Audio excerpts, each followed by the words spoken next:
At the end of 1464, Edward IV shouted at his brothers George and Richard for the first time, declaring that he would never allow them to marry the daughters of the so-called Kingmaker, Richard Neville, Earl of Warwick.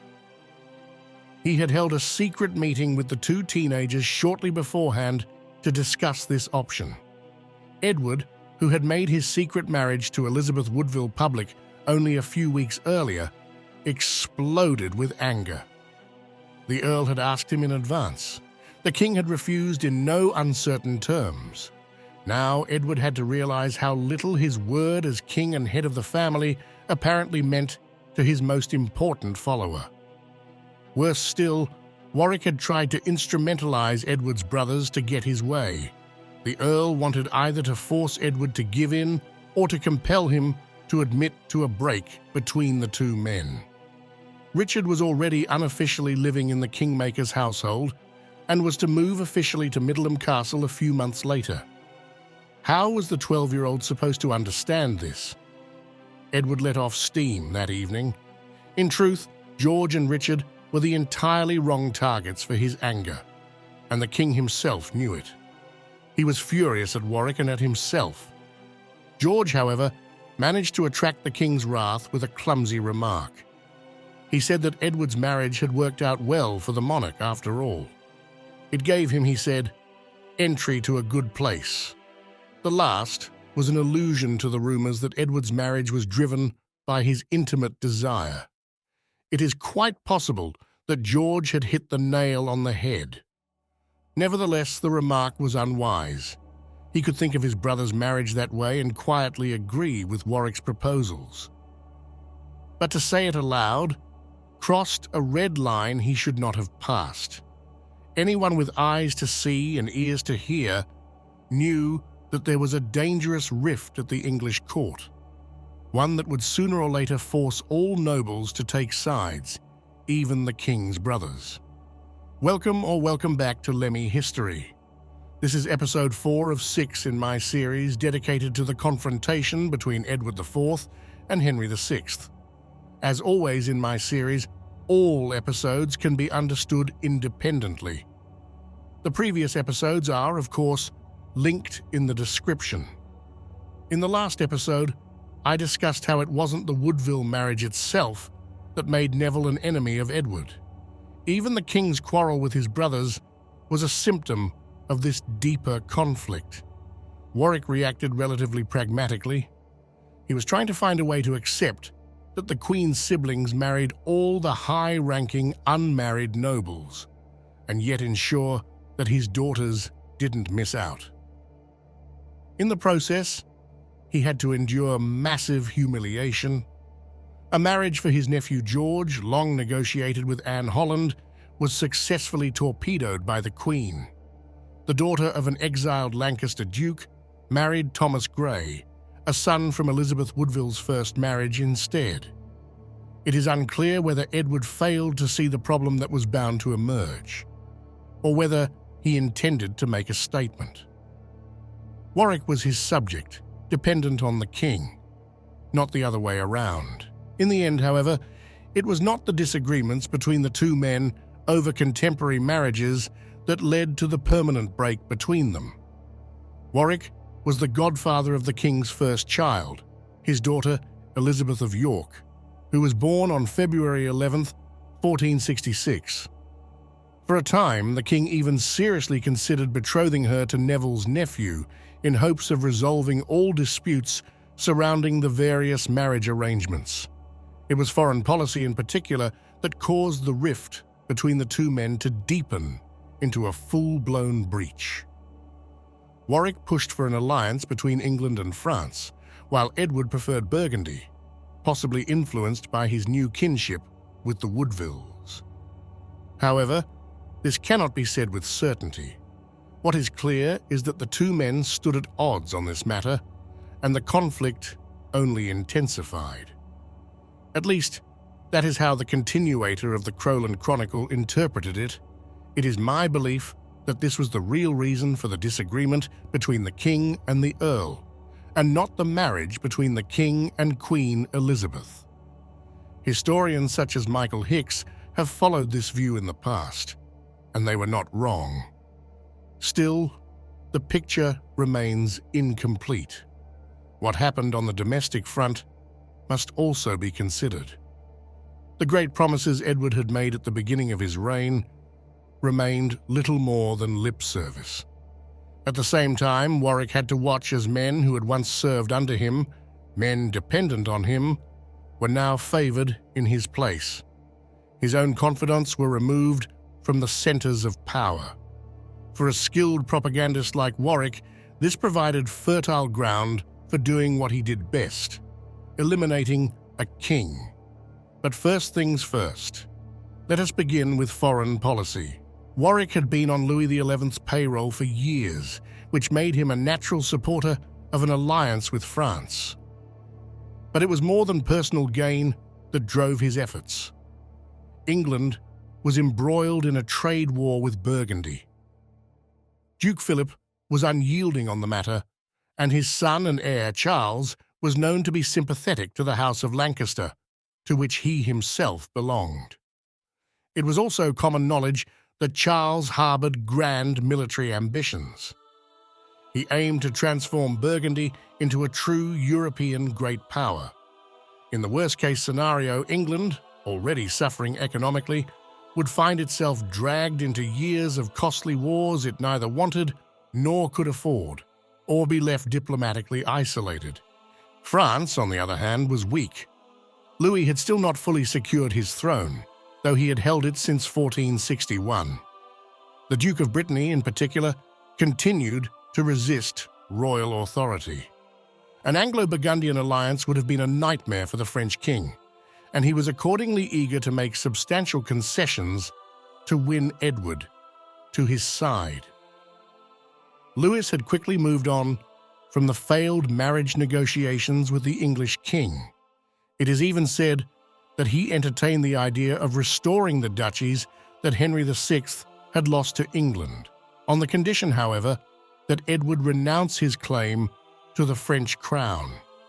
Louis also offered a lucrative trade deal. Warwick knew full well that France was a sleeping giant. Eventually, Louis would resolve his domestic challenges, and when he did, France's military and economic strength would pose a formidable threat to England. As Crown Prince, Louis had been so estranged from his father, Charles VII, that he had sought refuge at the Burgundian court. Warwick therefore believed that an alliance with France, forged while Louis remained vulnerable, was in England's best interest. Edward, the first Yorkist king, saw things differently. From France came rumours that some within Louis's circle advocated for an alliance between Margaret of Anjou and Neville. Warwick had no part in these ideas, but the very notion disturbed Edward. He could not trust Louis. Moreover, Edward had no intention of relinquishing the French crown, quite the opposite. He believed in striking while France remained internally divided. Better to act now than face a unified France later, especially if the initiative came from an alliance orchestrated entirely by Warwick. Edward also believed that political change was looming in Burgundy. After Charles's first wife died in 1465, he began to speak openly of marrying Margaret, Edward's sister. The English king was so enthusiastic that he envisioned a double wedding, with his brother George marrying Charles's daughter, Mary. What George thought of this proposal is unknown. At the time, it didn't matter. Charles rejected it. He may have raised the idea of marrying Margaret only to keep Edward away from France. In essence, Edward's strategy was this. While France remained politically unstable, he would diplomatically encircle it and then strike. To that end, he sent a contingent of archers to Brittany and secured parliamentary approval for a tax to fund a campaign against France. Once he had asserted his claim to the French crown, Edward believed he would no longer need trade agreements with France. Burgundy, in turn, would be forced to lift its cloth embargo against England. Until the alliance was secured, however, Edward needed peace with France. In that context, Warwick's talks with Louis served the king's interests. Edward's aim was to achieve, in one masterstroke, what English monarchs had pursued for over a century. But the plan was fragile. If even one element failed, the whole structure would collapse. And Warwick was convinced that was precisely what would happen. In his view, Edward was gambling far too much and overlooking the safe, promising alliance with France. The personal dynamics between Warwick, Edward, and the future Duke Charles also came into play. Warwick met Charles for the first time during negotiations on April 15, 1466, and took an immediate dislike to him, a sentiment that was probably mutual.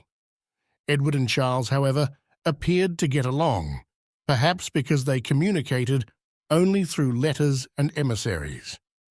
In October 1466, they even concluded a secret agreement of mutual support, which remained unknown to nearly everyone.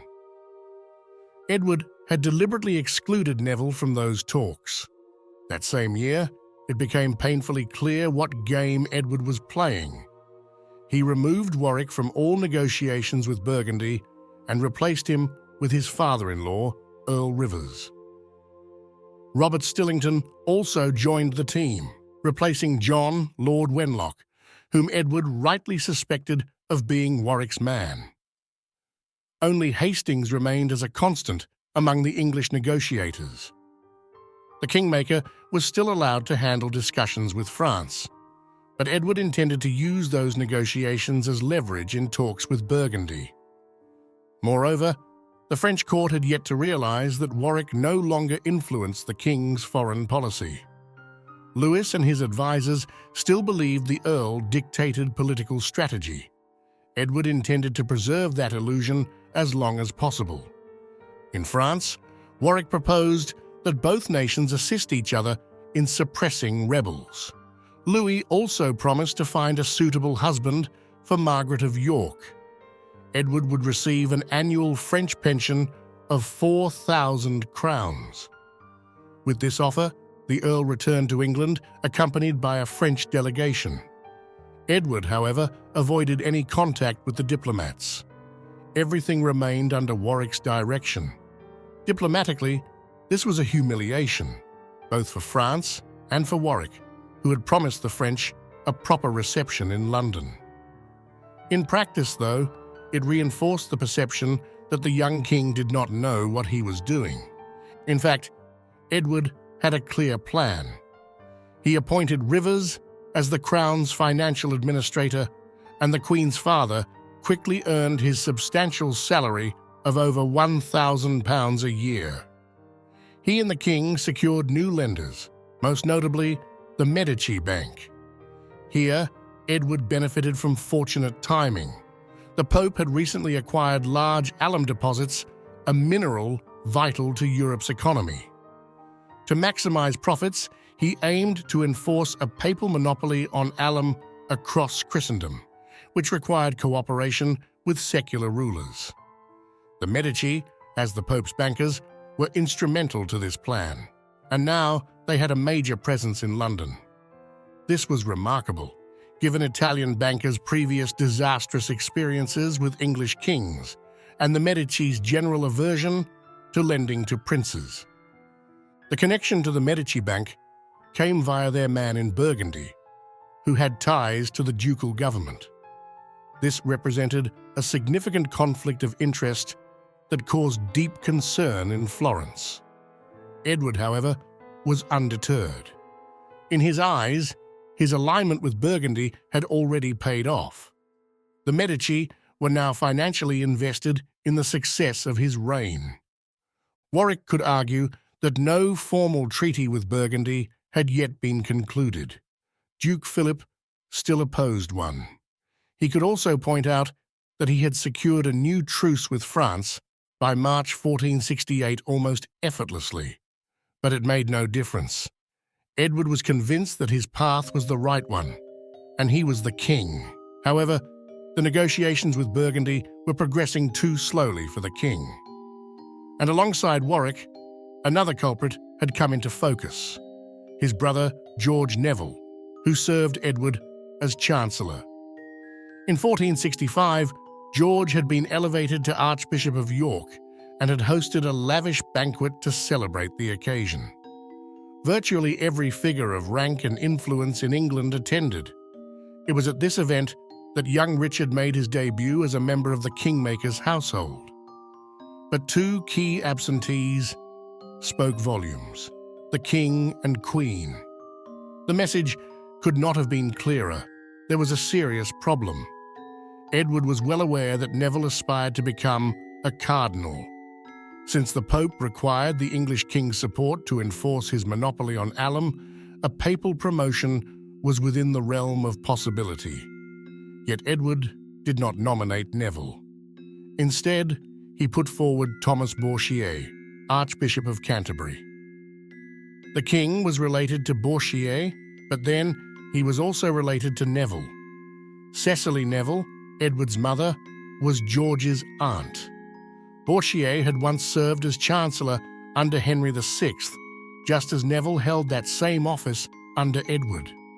In truth, there was no strong reason for the king to favour Bourchier over Neville, unless Edward wished to send a deliberate signal, and if there had been any lingering doubt, the king dispelled it with his next action.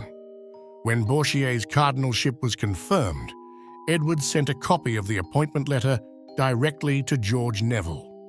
He must have known that the Archbishop would report the slight to his brother. It seems Edward regarded Neville not as an independent figure in his government, but as Warwick's mouthpiece, and he meant to correct that. The final escalation came in the spring of 1467. A Burgundian delegation had announced its arrival in England. The long-anticipated joust between Anthony Woodville and the Bastard of Burgundy was scheduled for the end of May and the beginning of June. Edward meticulously choreographed every detail of the visit, even ensuring that Warwick would be away on a diplomatic mission in France during the Burgundians' stay. Yet George Nevill, still acting in his official role as Chancellor, sent the king a formal letter outlining several protocol requirements. One of them insisted that the Burgundian escort be limited in size. Edward adhered to these stipulations, but responded with a letter of his own, expressing irritation that the Chancellor had written to him at all, particularly since Neville had been present when the terms of the visit were initially agreed upon. As part of the delegation's stay, Edward opened Parliament with the Burgundian envoys at his side as guests of honour. There was no sign of Neville. Officially, his absence was attributed to illness. But this explanation quickly unravelled. A few days later, Edward personally visited the Archbishop, accompanied by several high-ranking nobles, including loyal members of the Neville family. There, the king demanded that George Nevill surrender the Great Seal of England. Neville complied. His tenure as Chancellor was over. Edward made his move while Warwick was out of the country. Clearly, he felt more secure acting in the Earl's absence. In his biography of the Kingmaker, Michael Hicks goes so far as to describe this maneuver as a coup. That may be overstating the case, but it was undeniably a decisive and symbolic break, one that placed Warwick and the king on an unmistakable collision course, especially since Edward didn't stop there. In Parliament, he pledged that henceforth he would live only off his own income. To achieve this, he would redistribute land in order to ease the financial burden on the crown. The legislation behind this move clearly favoured his brothers George and Richard. George, in particular, received a significant personal reward. Though only 17 years old, Edward had him declared of age. This allowed him to take direct possession of his inheritance. The estates of men like William Herbert remained untouched. Herbert had once been a subordinate of Warwick, but those days were long gone. Edward had made Herbert his strongman in Wales, at the expense of the Kingmaker. Herbert also held custody of the heir to the earldom of Richmond, a boy named Henry Tudor. John Tiptoft, who was even related to Warwick by marriage, had custody of Henry Percy, heir to the earldom of Northumberland. Herbert planned to marry both boys into his family and then convince the king to restore their titles and lands. He had influential supporters, including Margaret Beaufort, Henry Tudor's mother, and her then-husband, Henry Stafford. Tiptoft, the Earl of Worcester, was also receptive to the idea. But there was a problem. Warwick had appropriated large portions of the boys' estates. If their titles and possessions were restored, it would come at his expense. Even worse for Richard Neville than this looming threat was the immediate reality.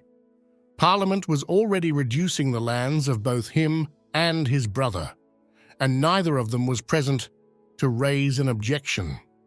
George benefited immensely.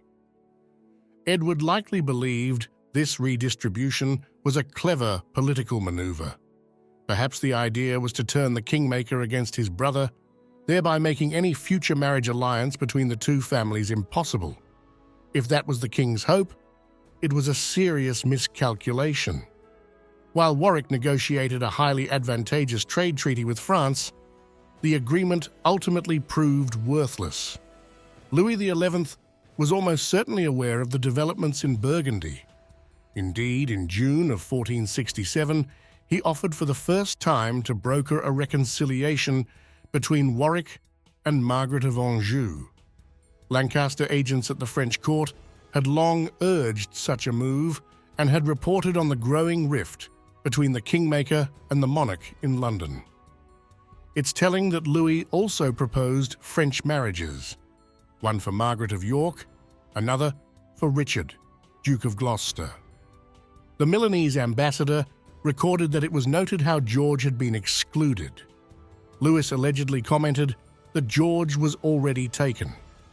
This suggests that the marriage between George and Isabel Neville may have been agreed upon by Warwick and the Duke of Clarence years before the actual wedding took place. Warwick returned to England at the end of June 1467, accompanied by a French delegation. The Burgundians had departed in haste just days earlier after news reached them of Duke Philip's death. Edward must have been quietly delighted. His ally, Charles, was now in power.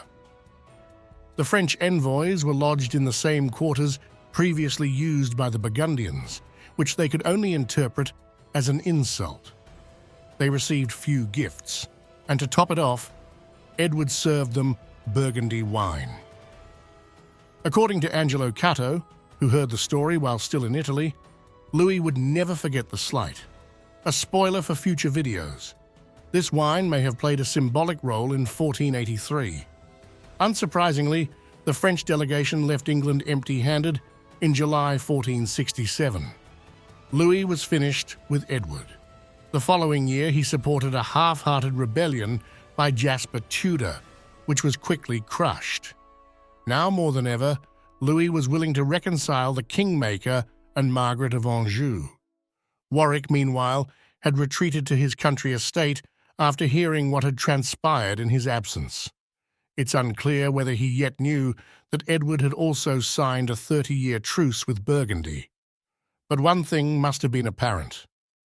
The king no longer considered him a serious political advisor or decision-maker. To borrow the words of Michael Hicks, the Neville's pacification of the North was a major achievement that secured Edward's throne. Henceforth, defense was no longer the priority. Ironically, the Neville's victory made them dispensable. Over the following years, the Kingmaker appeared at court from time to time, fulfilling ceremonial functions. He continued to host the king's favorites and played an active role in Richard's upbringing. Royal propaganda claimed that there had been a reconciliation between Edward and Warwick, but if that was true, it was only from the king's perspective. The Earl was seething. Historians have long debated when exactly Neville resolved to overthrow Edward. I believe it was the moment he returned to England in 1467 and saw what had happened while he was away. To some extent, the king may already have harbored suspicions. In any case, he instructed the aforementioned Tiptoft to tighten the tower's security around Henry VI. Tiptoft had been the fortress's constable since Edward's accession. This order may have been connected to rumours circulating in England that Margaret of Anjou was planning a new invasion. There was not a word of truth in them, but the mere suggestion was enough to prompt Edward, the following year, to redirect his small invasion fleet, originally intended for France, to patrol the Channel instead. In all likelihood, Edward had never seriously intended a large-scale invasion of France, even though Parliament expected one based on his promises. His real interest seems to have been in supporting the Duke of Brittany, but that issue had already been overtaken by events. Louis had launched an attack on the duchy the moment his truce with the Duke expired on the 15th of July, 1468. Edward, as an ally, was technically obligated to assist, but he only resolved to do so on the 3rd of August, by which point Brittany had already been forced to surrender. Edward's risky foreign policy was beginning to show clear signs of strain. The domestic situation wasn't much better. Outbreaks of unrest occurred repeatedly. Compared to the reign of Henry VI, little seemed to have improved. People claimed the current government was just as corrupt as the previous one, and the king was no better at maintaining law and order. The £18,000 that Parliament had granted him for war with France had been burned on a modest naval force that was now patrolling aimlessly, further fueling popular dissatisfaction. Edward's relationship with the Kingmaker hit a new low. Herbert had arrested agents of the Lancastrian cause who claimed that Warwick was in league with Margaret of Anjou. Edward allowed Warwick to interrogate the men himself. Warwick denied the allegations, and likely for good reason. At that point, he still stood to lose far more by aligning with Lancaster than by remaining within the Yorkist fold. For the time being, Edward accepted his explanation. What he didn't know was that Neville had already agreed with George that he would marry his eldest daughter, Isabel.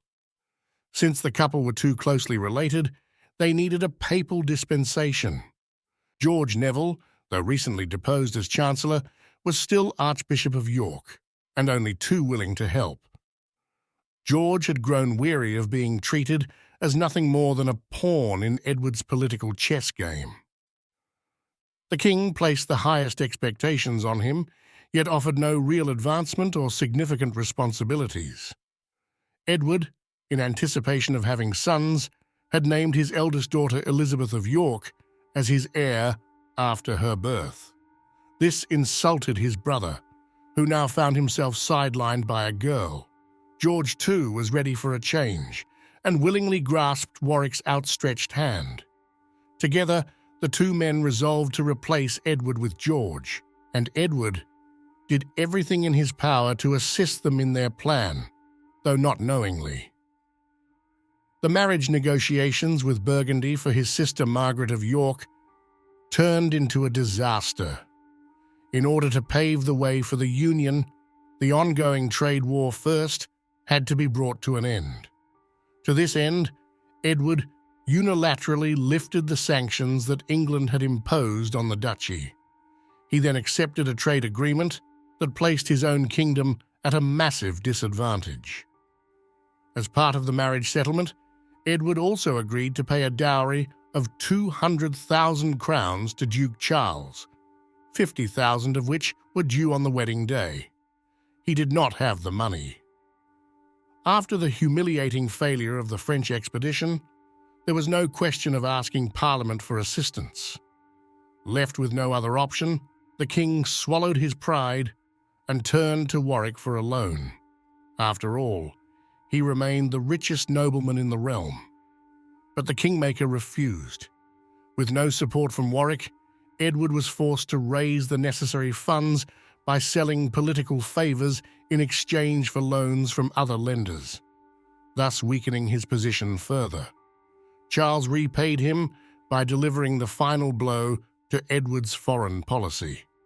In the summer of 1468, the Duke concluded a fresh truce with France, and then signed a separate treaty in which both parties pledged not to support England in any way.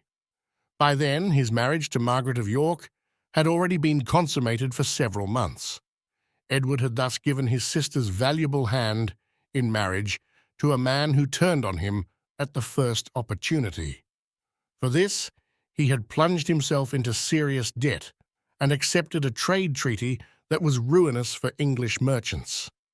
In the process, he had also alienated the very family that had once placed him on the throne.